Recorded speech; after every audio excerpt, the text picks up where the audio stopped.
안녕하십니까, 한국남자입니다. 오늘은 최신 자동차 뉴스 중에 우리가 알면 좋은 것들, 참고할 만한 것들을 여러분께 알려드리려고 합니다. 첫 번째로 일단 내년에 출시되는 벤츠 신형 S클래스에 대한 얘기입니다.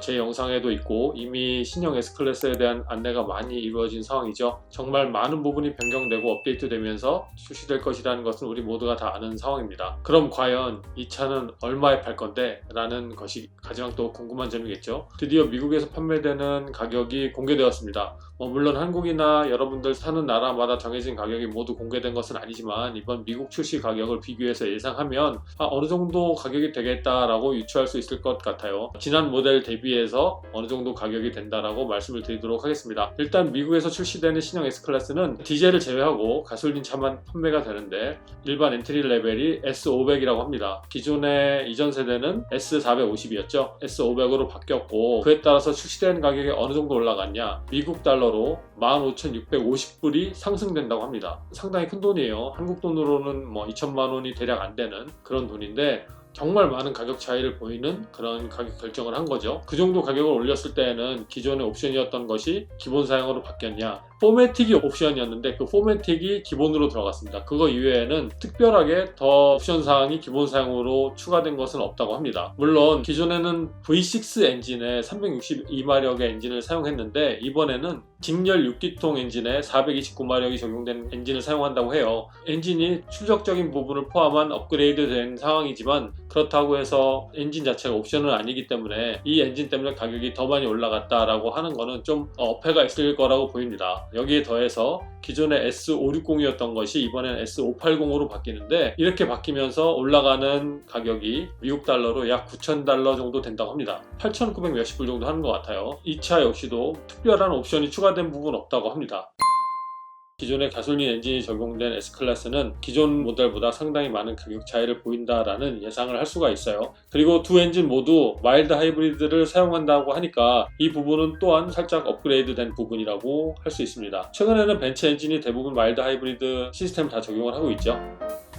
자, 그래서 이번에 신형 벤츠 S클래스를 사려고 하시는 분들 그리고 이미 계약금을 내고 차를 기다리시는 분들도 계신 걸로 알고 있는데 그분들 모두 기존보다는 좀 더 많은 총알을 딱 장전하고 계셔야 차를 받을 때 마음의 부담이 없을 거라고 생각을 해봅니다. 참고로 이 차는 북미에는 내년 상반기에 출시한다고만 얘기가 되어 있어요. 그래서 지금 최근에 코로나 바이러스 때문에 자동차 공장이 순조롭게 운영되고 있는 상황은 아니기 때문에 좀 더 출시 시기에 관한 것들은 지켜봐야 할 부분은 있습니다. 하지만 일단 벤츠에서 얘기하기에는 내년 상반기에 출시를 한다고 하니까 그 부분을 믿고 기다려봐야 할 것 같습니다.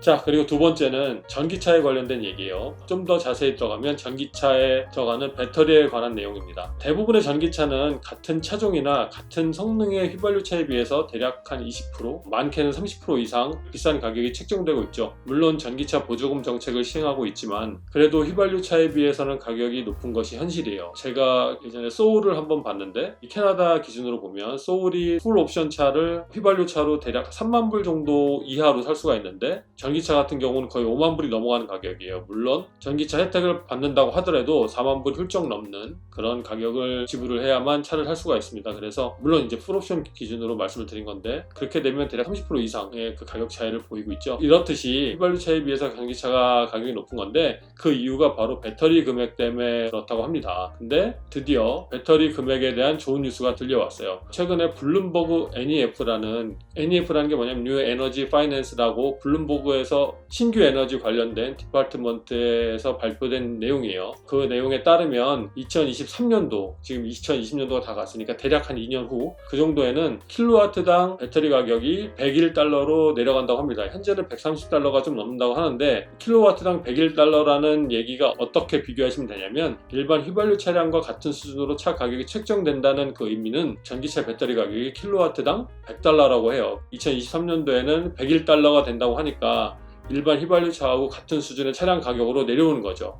여기에 더해서 전기차를 차세대 연료차로 지정한 여러 나라에서 전기차 보조금을 지불을 하잖아요. 그 보조금도 2023년도에도 지불할 계획이 있다고 하니까 어떻게 보면 실제 차를 구입할 때는 일반 휘발차에 비해서 더 낮은 가격으로도 구매할 수 있다고 합니다. 그러니까 전기차를 구입을 차 가격 때문에 망설이신 분들도 분명히 계세요. 왜냐하면 전기차는 어떻게 보면 에너지 세이빙도 되지만 내 주머니에서 돈이 적게 나가는 연료비를 절약할 수 있는 차인데, 실제 차 살 때 이미 절약된 연료비를 다 지불하고 사는, 오히려 그거보다 더 높게 돈을 지불하고 산다는 그런 이미지 때문에 내 주머니에 이롭게 하는 그런 차가 전기차는 아니다라는 생각을 하셨던 분들이 많으실 거예요. 그런데 이런 분들에게는 드디어 희소식이 나왔다고 말씀드릴 수 있습니다. 그래서 전기차 구입을 차 가격 때문에 망설이셨던 분들은 2023년도를 목표를 삼으셔서 차 구입을 해보는 것도 좋을 거라고 생각해요. 여기에 더해서 나라별로 기존의 내연기관차를 더 이상 생산하지 않는다라는 연도를 하나둘씩 발표하기 시작했거든요. 빠른 나라 같은 경우는 2025년부터, 최근에 발표된 나라들 보면 2030에서 2035년 이후에는 내연기관차는 더 이상 판매하지 않겠다라고 공언을 한 상황이기 때문에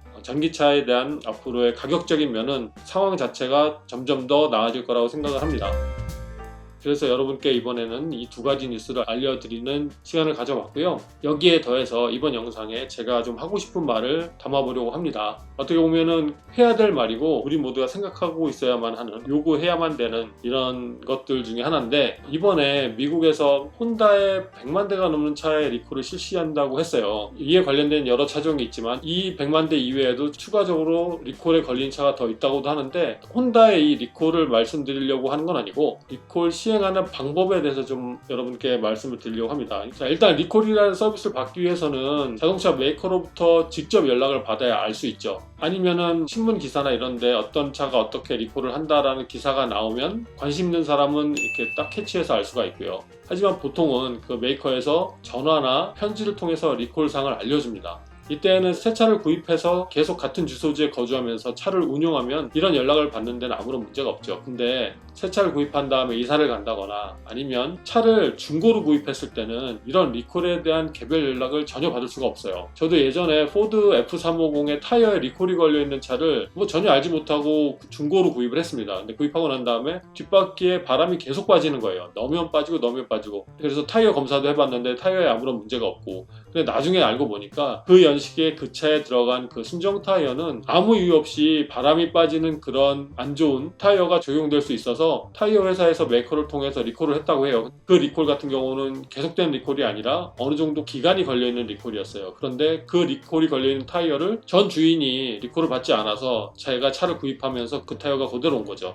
이렇듯이 리콜이 걸려있는 차가 상당히 많이 있는데 그걸 알지 못하고 이렇게 사게 되는 경우가 있어요.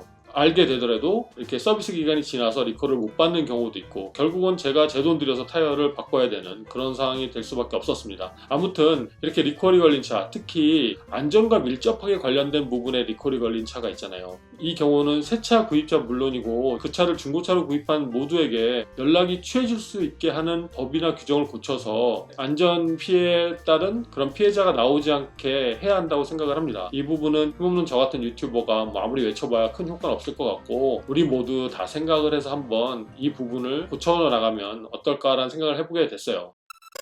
얼마 전에 몇 년 전부터 지속되는 에어백 관련된 리콜 사항도 지금 차종별로 계속 추가되고 있는 상황이거든요. 처음에는 BMW로 시작을 했지만 지금은 정말 많은 브랜드가 그 에어백에 리콜이 걸려있는 상황이에요. 근데 그거 모르는 분들도 되게 많으시더라고요. 그래서 그런 에어백 같은 안전장치에 걸려있는 리콜은 그 차를 새 차를 사든 중고차를 사든 가족이 타든 걸 물려받든 누구나 알 수 있게 연락이 취해져야 된다고 생각을 하고, 그 부분은 꼭 법제화를 해서 어느 운전자들한테 피해가 가지 않도록 했으면 좋겠습니다. 일단 그 전에는 우리가 스스로 우리를 지켜야 되는 방법밖에 없죠. 그래서 주기적으로 리콜에 해당된 차를 계속 검색하는 방법이 있어요. 구글링을 해본다든가 아니면 국가의 자동차 관련된 그 리콜을 계속 공표하는 그 온라인 기관이 있을 겁니다. 그걸 찾아서 계속 주기적으로 검색을 해보는 게 가장 좋은 방법이 될 거고요. 만약에 이런 방법을 안다고 하더라도 계속 일상생활을 하다 보면 쉽게 잊어버리잖아요. 그러니까 핸드폰 일정표에 1년에 한 2번 정도는 리콜 사항을 체크해보는 그런 일정을 넣어놓고 주기적으로 체크를 꼭 하는 것을 추천을 드립니다. 자, 그래서 오늘은 자동차 뉴스 2개 그리고 제가 하고 싶은 말 이렇게 해서 여러분께 이 영상을 만들어 봤고요. 또 다음에도 좋은 영상으로 여러분께 찾아뵐 것을 약속을 드리겠습니다. 오늘도 영상을 봐주셔서 고맙습니다.